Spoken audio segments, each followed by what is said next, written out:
राहुल जी को अगर महाभारत और चक्रव्यूह के विषय में विस्तृत जानकारी लेनी है तो अपने उस सांसद से वो संपर्क कर सकते हैं।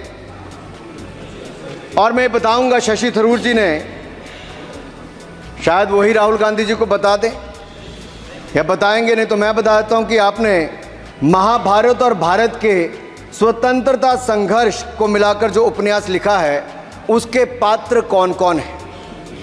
इस उपन्यास में धृतराष्ट्र के रूप में किस नेता को दिखाया गया है, कौरव किस पार्टी को कहा गया है, इस उपन्यास में प्रिय दुर्योधनी कौन है।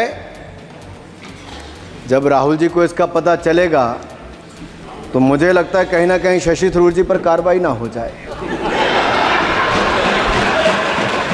लेकिन क्या है साहब, ये लोग तो संविधान दिखाते थे, पढ़ते नहीं थे। मैंने उस दिन पूछ लिया कितने पन्ने होते, तो वो भी नहीं बता पाए। मैंने उसके बाद पूछा कि ये जो आप संविधान की कॉपी लेकर चलते हो, इसका प्रीफेस पढ़ा है, इसका फॉरवर्ड पढ़ा है, इसकी प्रस्तावना किसने की है। के वेणुगोपाल जो सॉलिसिटर जनरल इनकी सरकार के समय भी रहे होंगे, सीनियर एडवोकेट हैं, या गोपाल शंकर नारायण जो सीनियर एडवोकेट हैं, उन्होंने उसकी प्रस्तावना की थी और प्रस्तावना में लिखा था कि कैसा काला अध्याय वो इमरजेंसी का समय था। और ये संविधान जो डॉक्टर BR अम्बेडकर जी ने दिया, अगर ये नहीं दिया होता तो आम जनमानस को अपने अधिकारों का पता भी नहीं लगता। लेकिन इन्होंने तो उसको पढ़ा ही नहीं था, लेकिन केवल कॉपी दिखा रहे थे इतने दिनों से साहब। ऐसे ही महाभारत पर भी ऐसी हालत लग रही है। और मुझे लगता है, और नहीं तो गूगल दादा तो थे, इनसे पूछ लेते आप क्या करते हो साहब, साथ में कुछ बताया करो। सर, इस उपन्यास के माननीय सभापति जी, इस उपन्यास के मुताबिक जिस पार्टी के सर्वे सर्वा आप हैं, उस उपन्यास के वही कौरव पार्टी है। मैं अपनी तसल्ली के लिए कुछ पंक्तियों को यहाँ उद्धृत कर देता हूँ। मैं कोट कर रहा हूँ सर, पेज नंबर 245 से। The India of which Dhritarashtra assumed the leadership on 15th August 1947 had just been through a cathartic process of regeneration, another stage in this endless cycle. अब 15 अगस्त 1947 को प्रधानमंत्री के रूप में मोदी जी तो नहीं थे, और ये कह रहे हैं कि जिन्होंने 15 अगस्त 1947 को उस समय वो सत्ता ली थी वो धृतराष्ट्र थे। तो धृतराष्ट्र किसको कहा गया? धृतराष्ट्र को किसको कहा गया? अब आपने मुझे बांध रखा है। कल स्पीकर ने कहा है, स्पीकर महोदय ने कहा कि उस समय के लोगों का नाम नहीं लेना। तो प्रथम प्रधानमंत्री जी को धृतराष्ट्र मैंने नहीं कहा, इनके अपने ही सांसद ने अपने ग्रेट इंडियन नॉवल में कहा है। शशि थरूर जी कहाँ हैं, कहीं छिप तो नहीं गए? आज शो कॉज हो सकता है।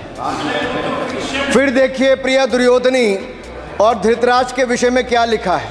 I quote from page 293। In Delhi, blind Dhritarashtra ruled with Priya Duryodhani by his side, and he pledged the nation not so much to the gas and hot water of his Fabian preceptors, but to smoke and steam of the modern industrial revolution their ancestors had denied this country.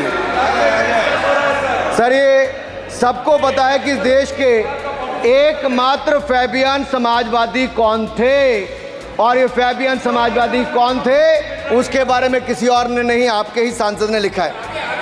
अरे वाह, इसमें तो आगे emergency की चर्चा भी है, और जिसे इंदिरा गांधी जी ने थोपा था।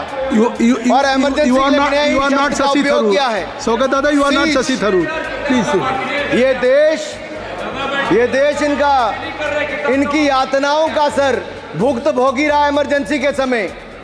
और वो काला खंड, वो काला अध्याय वो देश कभी भूल नहीं पाएगा, जिसने देश के लोगों को कठिन शब्द इमरजेंसी के बारे में भी बताया। सर, तो हम चर्चा कर रहे थे द ग्रेट इंडियन नॉवल के अध्याय 7th बुक की, जिसमें प्रिय दुर्योधनी और उनके प्रिय पात्र शकुनी शंकर डे देश में आपातकाल लगाने की योजना बना रहे थे। सर, मैं पढ़ता हूं कि शकुनी ने क्या कहा, I quote, what you could do now is to declare an internal siege, a grave threat to the stability and security of the nation from internal disruption। जिस बुक को आप कोट कर रहे हैं उस बुक को आप सबमिट कर दीजिए। मैं कर दूंगा साहब, एक कॉपी आपको भी भिजवा दूंगा साहब, एक टेबल पे भी रख दूंगा। So what you could do now is to declare an internal cease, a grave threat to the stability and security of the nation from internal disruption. No one has ever defined the permissible procedures under an internal cease, which leaves it to more or less up to us to define them, Shakuni added. And the next, sir, from page 366, I quote, not to mention censorship of the press hai? Not to mention censorship of the press, which is nowhere explicitly ruled out in the Constitution, suspension of certain fundamental rights, free speech, assembly, and that sort of things, and measures to put up the judiciary in their place, said Shakuni। Sir, ये किसी और ने नहीं, और मैं कहना चाहता हूँ सर, माननीय अनुराग जी, एक किताब गौरव जी को भी भिजवा दीजिएगा। मैं खरीदेंगे सर, मैं कॉपी गौरव जी को भिजवा दूंगा सर। सर, इसमें जिनकी मैं बात कर रहा हूँ वो हमारे उस समय की, सर, उस समय की प्रधानमंत्री थी जिन्होंने इमरजेंसी लगाई थी। एक नेता की स्वर्गीय दादी जी भी हैं, और मैं उनके नाम के आगे प्रियदर्शिनी भी लिखा जाता था, और उन्होंने इमरजेंसी लगाई थी। लेकिन माननीय सभापति जी, मैं कहना चाहता हूं, दुशासन और दुर्योधन दोनों बहुत ही दुष्ट और बदमाश हो सकते थे, लेकिन उन्होंने भी कभी इमरजेंसी नहीं लगाई थी। दुशासन और दुर्योधन दुष्ट भी हो सकते हैं, दुश्मन भी हो सकते हैं, बदमाश भी हो सकते हैं, लेकिन उन्होंने भी इमरजेंसी नहीं लगाई थी। सर, पूरे उपन्यास में 74 बार कौरव और कौरव पार्टी की चर्चा हुई, हर एक में कांग्रेस का चरित्र झलकता है। राहुल जी सदन में हजारों साल पूर्व हुए महाभारत की कहानी सुना रहे थे, मगर उनकी अपनी पार्टी के पढ़े लिखे एक विद्वान पूर्व मंत्री और सांसद आज के महाभारत की कहानी लिखते हुए बताते हैं कि कौन कौरव था, कौन शकुनी था, कौन धृतराष्ट्र था, कौन दुशासन था, कौन दुर्योधन था, कौन कर्ण था। जरूर पढ़िएगा, सबके किरदार उसी में मिलने वाले हैं। और शायद जिस समय शशि थरूर जी लिख रहे थे उस समय आपका टैलेंट इनको पता नहीं था, नहीं तो 100 पन्ने तो आप पे ही लिख देते साहब। आप चाहते कार्रवाई हो जाए। माननीय सभापति जी,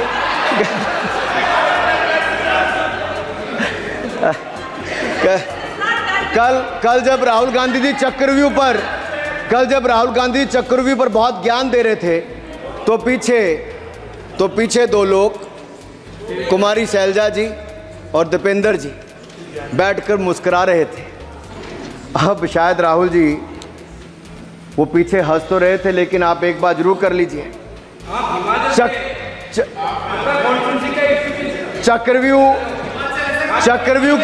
चक्रव्यूह के परिप्रेक्ष्य में इन दोनों से बेहतर कौन बता सकता है हरियाणा के चुनाव आने वाले हैं। जान लीजिए कि कौन शकुनी है और कौन अभिमन्यु है, नहीं तो बहुत देर हो जाएगी। आपको एक और सुझाव है, और मैं इतना जरूर कहूंगा, आपने तो कई सारे चक्रव्यूह बनाने का काम किया सर, और जब उस समय किशोर अभिमन्यु पर कौरवों ने युद्ध नीति के विपरीत जाकर प्रहार किया था, तो मैं कुछ कहना चाहता हूं।